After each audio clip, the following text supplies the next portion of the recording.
Hi everybody, thanks for watching this week's Bible study, and this is a happy Mother's Day to all the mothers who are going to be watching this video on Saturday and on Sunday as well. And I'm really glad that I have my son with me during this Bible study of Mark 9. So last week in Mark 8, we read about Peter, who was being used by Satan, and Yahushua, Jesus, who you all call Jesus, but we call him by his actual Hebrew name. And we'll post something here so that you can see why we call him that right here.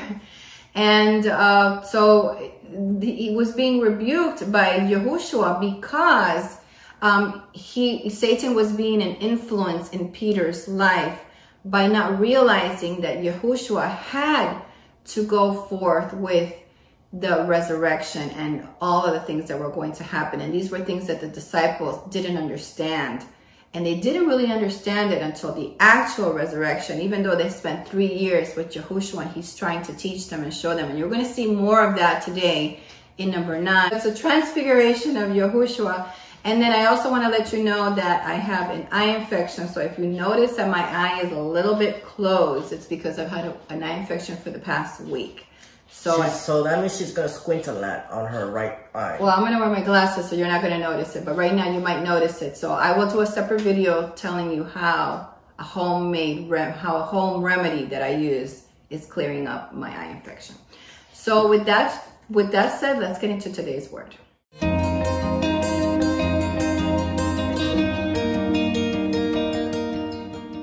Verse number 1 in Mark 9.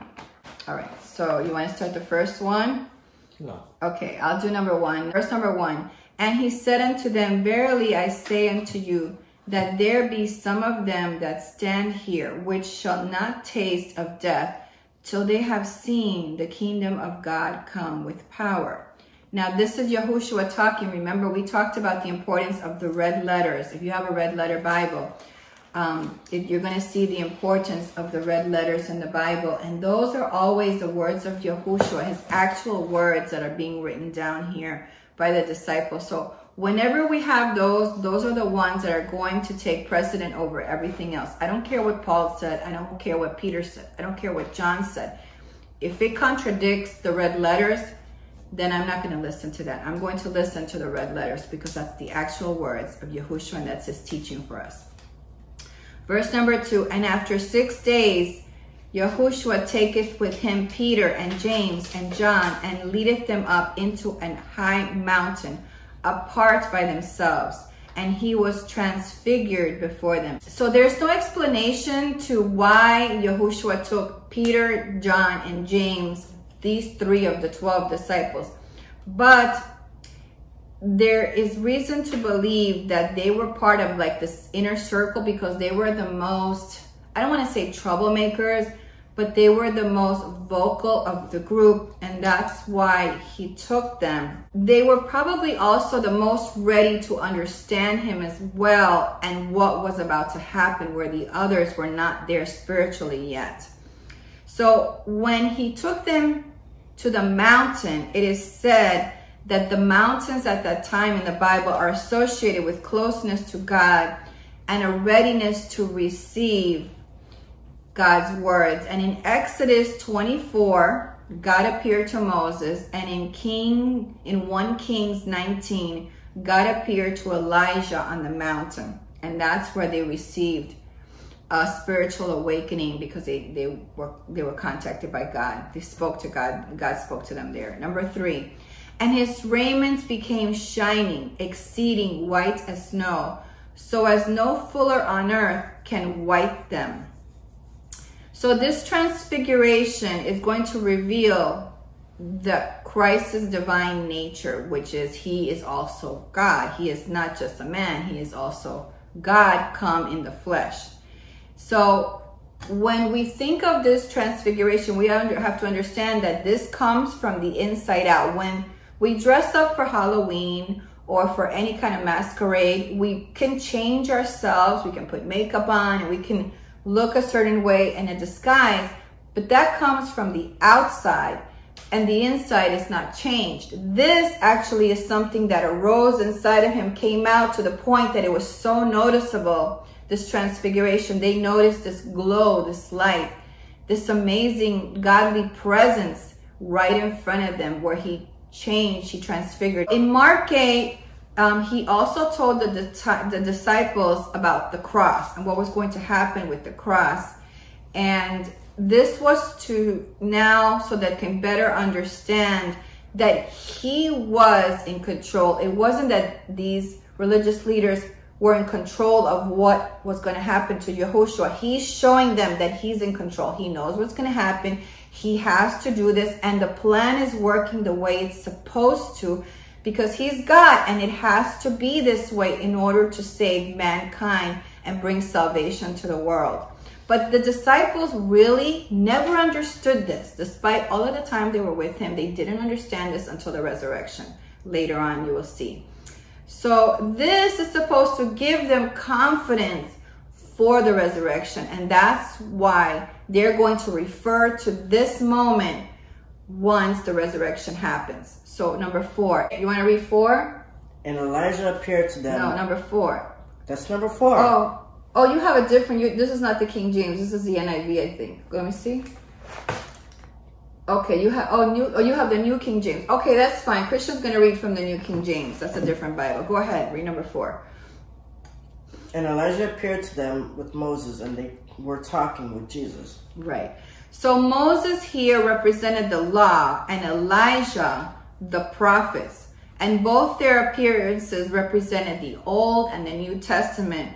That was a fulfillment, that one was the fulfillment of the law, and the other was the prophetic promises, which was Elijah, and the old law was Moses. That's why those two were there.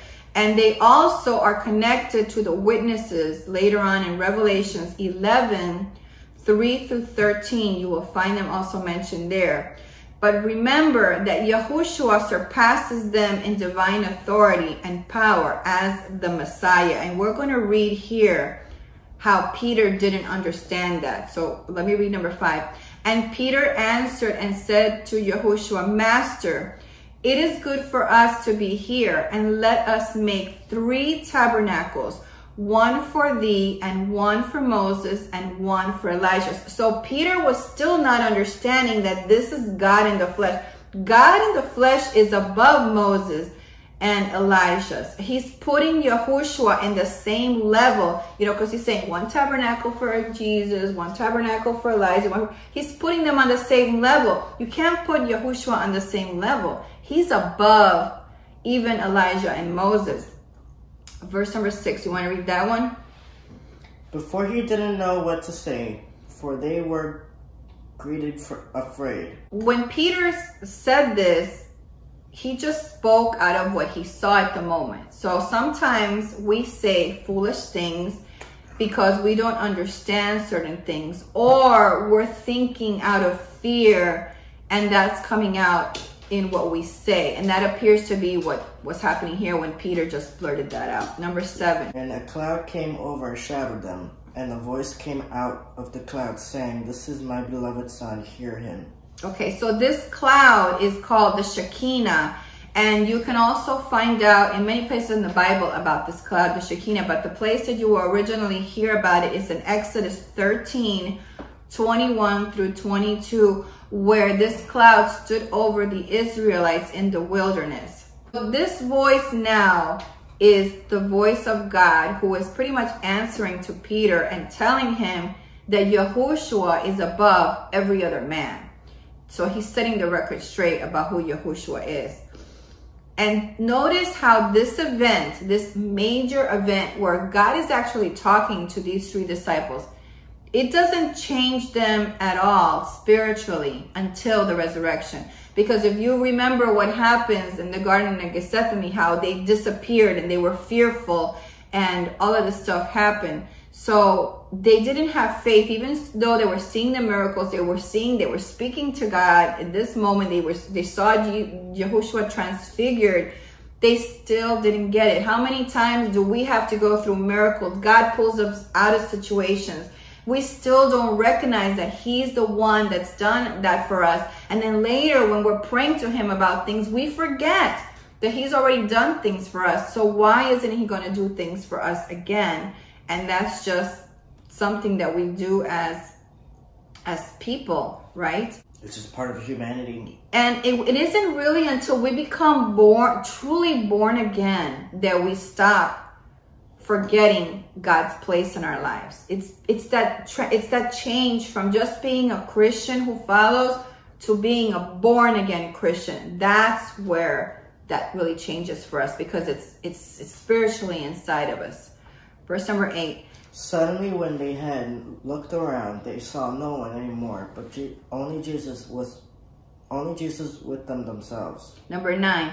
And as they came down from the mountain, he charged them that they should tell no man what things they had seen, till the Son of Man were risen from the dead. 10. And they kept that saying with themselves, questioning one with another what the rising from the dead should mean. So Yahushua told them not to speak about what they saw, because they wouldn't understand it until Yahushua rose from the dead. And then they would realize he had the power over death and that he was going to be the king to all. They had to witness this for themselves. And they only had his word to understand that. We have the word because it's in the Bible, and we have witnesses that saw all of this. So for us, it's easier because it's not just a reminder. We can go back to the word and remind ourselves that this stuff really did happen. Number 11, you want to read that? And they asked him, saying, Why does the scribes say that Elijah must come first? When he answered and told them, Indeed, Elijah is coming first and restores all things, and how it is written concerning the Son of Man, that must suffer many things and be treated with contempt. 13, but I say unto you that Elias is indeed come, and they have done unto him whatsoever they listed, as it is written of him. So Yahushua was speaking really of John the Baptist, who came to fulfill the role prophesied by Elijah, and he came in the spirit of Elijah to minister. He didn't come as a resurrected Elijah or anything like that. He just came in the spirit of Elijah. So the Jews were expecting a Messiah to be a great king like David, who was more, like a fighter type of thing, but that wasn't the type of Messiah that Yahushua was. 14. And when he came to the disciples, he saw a great multitude around them, and the scribes disputing with them. So these scribes, which were the religious leaders, they were criticizing the disciples for their inability to help the demon-possessed boy, but yet they weren't willing to do an exorcism for the boy themselves, but they were very, very critical of the disciples. The disciples couldn't do it. Verse number 15, and straightway all the people, when they beheld him, were greatly amazed, and running to him, saluted him. So Yahushua ended up silencing the scribes. He ended up comforting the father. He healed the boy and taught the disciples through all of this. These are all of the things that he did in front of the people. We're going to see that coming up in the story now. Number 16, and he asked the scribe, What question ye with them? 17, and one of the multitude answered and said, Master, I have brought unto thee my son, which hath a dumb spirit. So as you can see, there's many different kind of demons and many different kinds of spirits. And with this one, this was considered a mute spirit.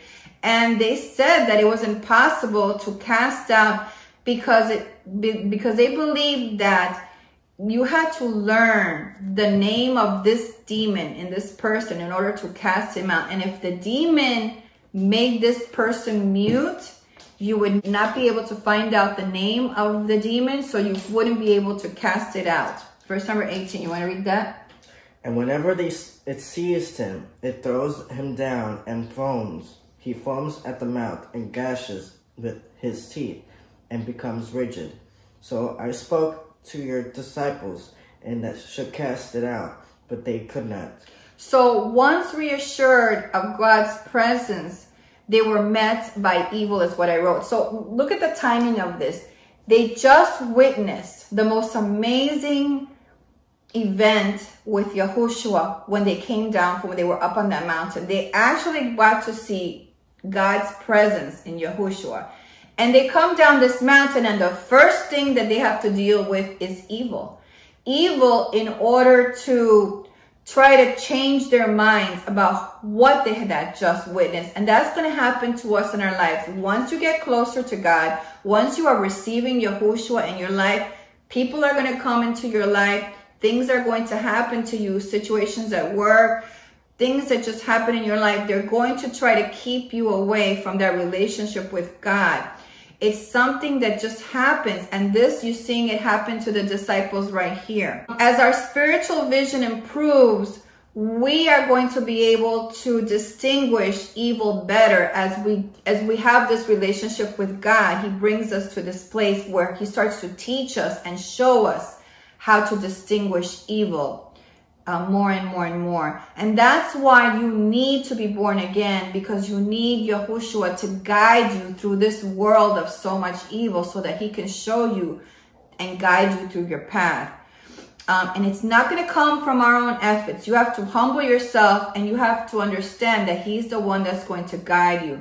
So you shouldn't be afraid to confront anything that comes at you. In addition to that, this demon appears to have the evidence of epilepsy as well. And it's referred to as a demonic possession. And then we know that there are ranks of demonic power, some that are stronger, there's others. And if you want to know about that, you can read Ephesians 6:12, which explains to us that there's different ranks of demonic power. Verse number 19, you want to read that? And he answered and said, He answered him and said, O faithless generation, how long shall I be with you? No, how long shall I bear with you? Bring him to me. So, number 20, and they brought him unto him. And when he saw him, straightway the spirit tear him, and he fell on the ground and wallowed foaming. So this spirit is trying to hurt the boy as much as he could before Yahushua could heal him. Verse 21. And he asked his father, how long is it ago since this came unto him? And he said, of a child. 22. And oft times it hath cast him into the fire and into the waters to destroy him. But if thou canst do anything, have compassion on us and help us. So the man isn't sure of his faith in Yahushua, because here he's asking, he says, if thou canst do anything. I mean, this is Yahushua. This guy doesn't have complete faith that Yahushua is going to save his child. And obviously because he's seen so many terrible things that this demon is trying to do to the child. 23. And Jesus said unto him, if thou canst believe, all things are possible to him that believe. So he's telling us, you just have to believe that I could do it. There's nothing else other than just believe that I can do it. Nothing is too hard for God. This is not going to be magic, and we have to be able to pray for everything in order that it serves God. 24. And straightway the father of the child cried out and said with tears, Lord, I believe, help thou mine unbelief. So faith is really a gift from God. And you can read about that in Ephesians 28:9. That's a gift that God gives us. So if you don't have this gift of faith, then you need to get closer to God, because he will give you the gift of faith. So growing in faith is constantly a renewing of our trust in Yahushua. And you can't store faith. Like you can't have faith today and put it away and say, well, I'll have it tomorrow. You have to be constantly reading the word and understanding who Yahushua is and building that relationship with Christ in prayer so that you can grow in your faith. You just don't have it today and put it away in a bottle and then think you're going to have it tomorrow if you're not reading the word to continue understanding who he is and what he wants in your life. 25. When Yahushua saw that the people came running together, he rebuked the foul spirit, saying unto him, Thou dumb and deaf spirit, I charge thee, come out of him and enter no more into him. 26. And the spirit cried and rent him sore and came out of him, and he was as one dead, insomuch that many said, he is dead. 27, but Yahushua took him by the hand and lifted him up, and he arose. 28, and when he was come into the house, his disciples asked him privately, why could not we cast him out? 29, and he said unto them, this kind can come forth by nothing, but by prayer and fasting. So he's telling us here, because it's in his red letters, this is what Yahushua is saying, that prayer is necessary in order to unlock our faith. And to be effective in prayer, you need an attitude of complete, not a little bit, complete dependency on him, on what you're asking, because it shows that we rely on God and are humble to him to fill us with his faith, with faith and power, because we believe. And prayer and fasting is going to bring us closer to the heart of God. And faith has to be cultivated by spiritual discipline and also by devotion, because you love him. Verse number 30. And they departed thence and passed through Galilee, and he would not that any man should know it. Yahushua didn't want crowds to hinder this very important time, because things had to be done a certain way. 31, for he taught his disciples and said unto them, the Son of Man is delivered into the hands of men, and they shall kill him. And after that he is killed, he shall rise the third day. 32, but they understood not that saying and were afraid to ask him. So these disciples, they weren't really processing what Yahushua was telling them about his death. And they were basically too scared to ask, because they didn't want to understand either. Do you want to read 33? Yeah. Then he came to Capernaum. Then he came to Capernaum, and when he was in the house, he asked them, what was it you dispute among yourselves on the road? 34, but they held their peace, for by the way they had disputed among themselves who should be the greatest. These disciples were caught in this struggle for personal success, and they were embarrassed to answer Yahushua because they were ashamed of their obsession for prestige. And Yahushua's message was sinking into their hearts to feel convicted of this. So ambition isn't really bad unless it moves you to disobedience, or you overvalue your position with prestigious pride. And Satan is going to use always power and status, seeking as one of his tools to try to get you away from humbling yourself to God. 35, and he sat down and called the 12 and said unto them, if any man desire to be first, the same shall be last of all and servant of all. So the people of this world use other people for their gain. That's what people do. People use people in this world. We all know that, right? But Yahushua he serves others. And that is what real leadership is, because we have to see others for who they are, not just to use them. You just don't use people. So to be a true leader, you have to have a servant's heart. And if you see something that needs to be done, you just have to do it. You don't wait for people to ask you to do it. Like, you know, if there's a piece of paper on the floor and you're passing by it, pick it up and throw it in the trash. You know, if you see a cigarette on the ground and you know the person who's smoking it, you would pick it up. You pick it up and you throw it away. You know, things like... You don't just let the cigarette continue burning on the pavement. If there's no toilet paper in the roll and the next person has to go to the bathroom, you were the one that used it up, you should go get the roll and put it so that the next person... Right, especially if it's for a woman in the house. Trust me, I had my experience. So we really have to take the initiative as a faithful servant of God. 36. And he took a child and set him in the midst of them. And when he had taken him in his arms, he said unto them, whosoever shall receive one of such children in my name, receiveth me. And whosoever shall receiveth me, receiveth not me, but him that sent me. So now we're going to talk in this part of Mark 9 about the children, okay? This is really important, because if you see in our society today, There's a lot of bad stuff that's happening with children, and a lot of people who are making money off of trafficking of children and children parts. This was different viewpoint of children, because in that time, children were treated as second-class citizens, and Yahushua wanted us to treat children well and to teach them his ways. Okay, his ways. The religious leaders, they still felt like children were second-class citizens. 38, and John answered him, saying, Master, we saw one casting out devils in thy name, and he followed not us, and we forbade him, because he followed not us.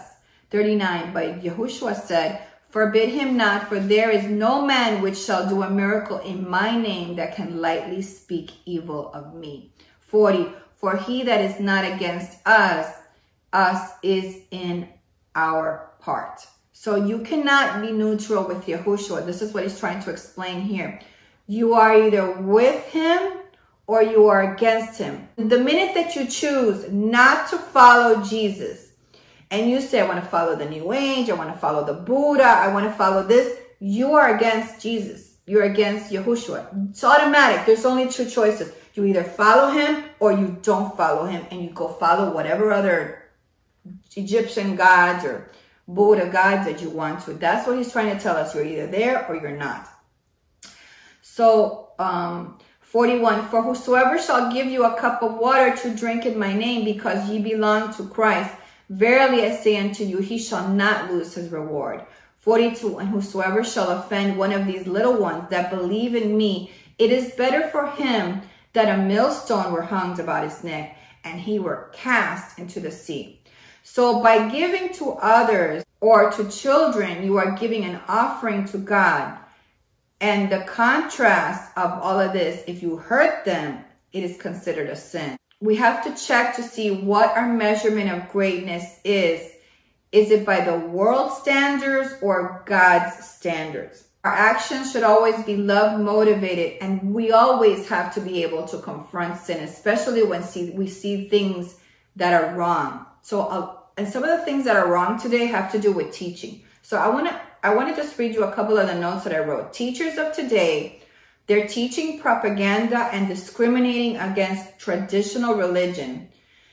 They're displaying gay pride and Black Lives Matter slogans in a class in order to indoctrinate and coerce the children because they have an authority presence in the classroom. Okay, and that is wrong. You do not push a propaganda in a classroom. Okay, but they want to push this propaganda of gay pride and Black Lives Matter, but yet they want to remove religion. So if you're going to teach this, why can't you teach all of them and let the children choose for themselves? No, they want it their way only, and that's when it's wrong. The National Education Association and the American Federation of Teachers, they promote transgenderism. They also promote white guilt. They promote the 1619 Project and other progressive ideologies while they disapprove of traditional religion. Okay? So if you want to promote all of this stuff, why do you have to remove traditional religion? No, they have to remove it because that's the only way that they're going to get into the minds of people. Think about it. If Yahushua was here and this was happening, this is not something that he would approve of. So why do they do this? Because traditional values of religion is going to wipe out their anti-family agenda. And that's what they want. They don't want the natural, moral family agenda of God. They want everything that is against the family. So religion, and they lie to you, but religion is going to be everywhere because it is a belief system. Either you believe in Yahushua or you do not. You are with Christ or you are not. And that's evidently what they're trying to do there. All right, now we're going to go to 43. You want to read 43? If your hand causes you to sin, cut it off. It is better for you to enter into a life maimed rather than having two hands to go to hell.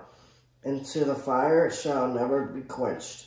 All right, so this is not telling us that he promotes self-mutilation, but he's stressing how important it is to cut sin out of your life. And in order to cut the sin out of your life, you have to have self-discipline. That is required. You may have to give up a relationship because you know it's a bad one. You may have to give up a job because you know that they make you do things that are wrong. You may have to give up a habit that is either destructive to you, to your family, to your loved ones, to your health as well. And these things that you have to give up, you know they are as painful as cutting off your hand.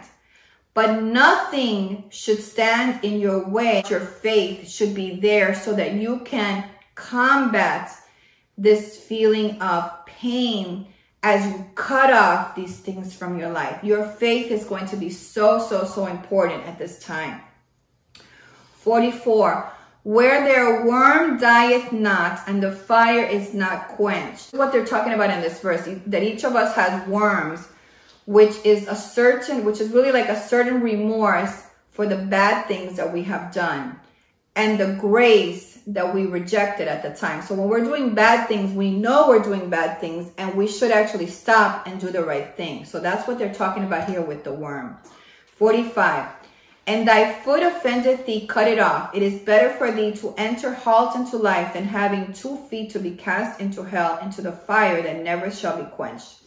46, where their worm dieth not and the fire is not quenched. 47, if thine eye offend thee, pluck it out. It is better for thee to enter into the kingdom of God with 1 eye than having 2 eyes to be cast into hell fire.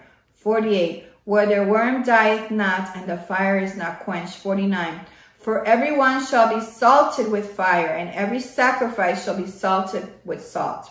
So the fire is referring to the Holy Spirit, which seasons our lives as it purifies and preserves.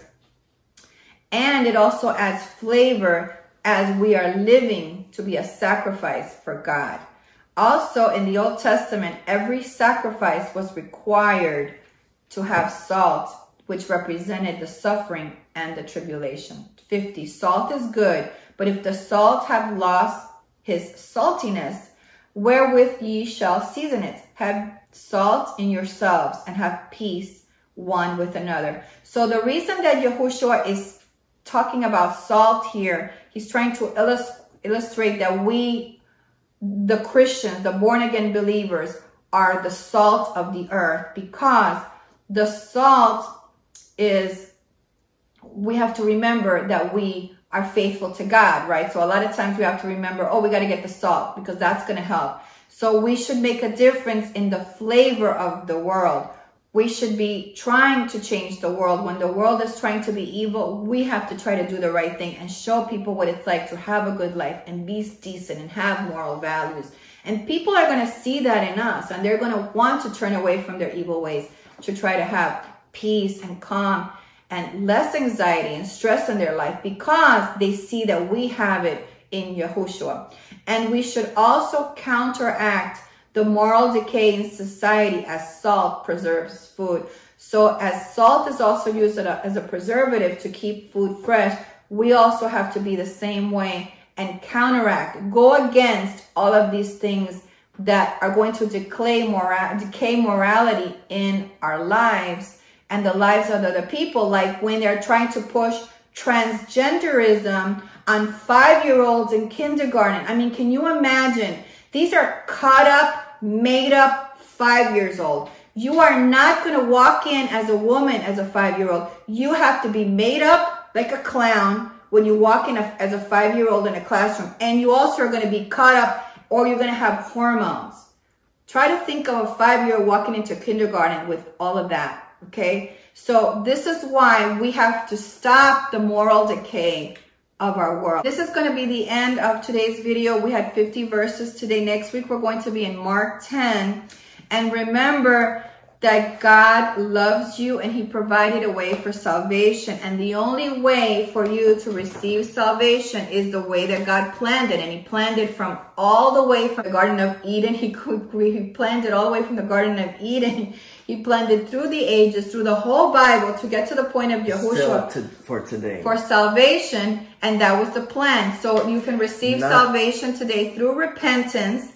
And if you need a repentance prayer, we will put one right here for you so that you can sit quietly in your room and ask God into your heart and use this prayer. Well, hold on. And just use this prayer so it'll prompt you to open up as you speak the words. You can talk more than just the words here as you prompt yourself to speak to him in fellowship. Go ahead. Knowing that today is Mother's Day, and probably late that knowing that we will post this, I do have a present for all your mothers, including the most special one right here. My mother who adopted me in 2004 from Romania, doing that whole sacrifice. I did do a new song, but it's a cover by Anna Marie named Her. It's about her mother experiences. I did it too, and it's just my version of it. This is all for y'all. Thank you. So we're gonna do this video because it's a special Mother's Day and it's a wonderful time for me to enjoy this time with my son.